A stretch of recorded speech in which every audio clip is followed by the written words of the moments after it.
Hi folks, I'm Charles Racine, and I wanted to put this slideshow together about a Volvo Mikuni carburetor conversion we did a few years ago, and I wanted to do it before I started forgetting the details about it. And this happened to be a 1973 145E. A couple interesting things about it. It had 420,000 miles. But the customer loved the car, and the trouble was we were having a hard time getting parts for the Bosch D-Jetronic fuel injection anymore. It was just hard to get sensors, and the parts were expensive.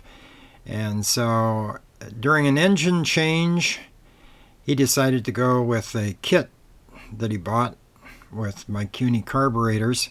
By the way, it had a Ford Mustang transmission.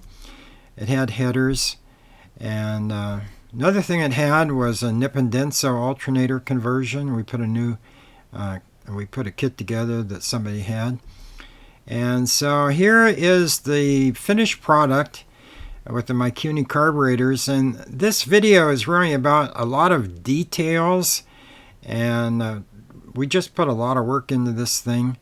And so we wanted to show you some details about it.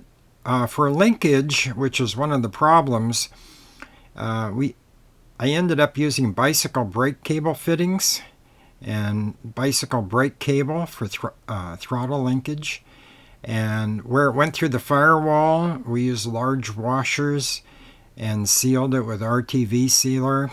And so then when it went up to the carburetors, instead of having two throttle rods like you see on some of the videos, this just had one throttle rod between the carburetors, and I ended up putting a fuel line hose with hose clamps on it, so there'd be a little bit of flex so that nothing was binding. And again, on the carburetor end, it had brake cable, bicycle brake cable fittings, and a brake cable, and it worked very slick. Now, by the way, the intake manifold was from an old SU carburetor from a 122 Volvo. Here it shows how the cable crossed over the top of the engine, and so it was easy to disconnect one of the fittings on the manifold in case you needed to take the rocker cover off to adjust the valves. And we'll go through a few more details. One of the challenges was we really needed a shield between the carburetors and the headers because it just got so hot. Also, if something got to leaking on the carburetors, we wanted it to spill over and not go directly on the headers. So what I did, I made a paper shield as a pattern, and when I got it, everything just the way I wanted it, then I laid it on the sheet metal and cut the shield. And of course it's got a, as you can see, an exhaust clamp on the header, and then in the next picture, there was enough thread left so that the nuts held the heat shield in place. It worked very slick. Now, one of the biggest problems on this kit was there was no provision for an air cleaner. And we kind of walked away from the project a couple times, not knowing what to do, but I wanted to have a stock Volvo air filter. So I used the base of an old SU carburetor air filter and a side draft carburetor air filter from a 140 series.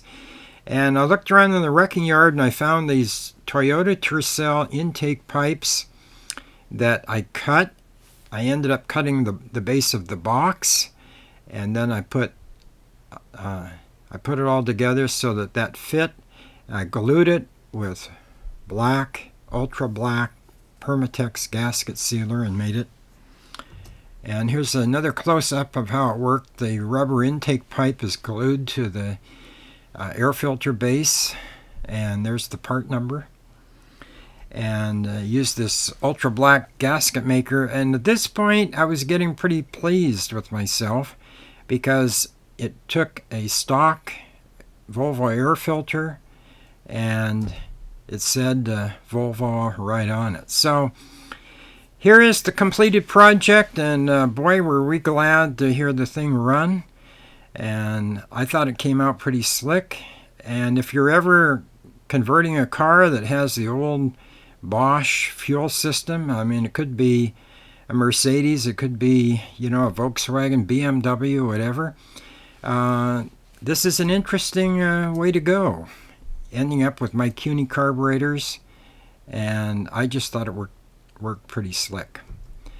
So I included in my book, Build a Niche Automotive Business, I included some of this Mikuni project as an example of how to upgrade and modify older vehicles when you've got a situation like this Bosch fuel system you can't get parts for. Now, my book, by the way, it's a Kindle book, and it's available. You can find the details at charlesracine.com. Here's a link to it. And so, I wish you the best on your projects. Thanks for watching. I'm Charles Racine.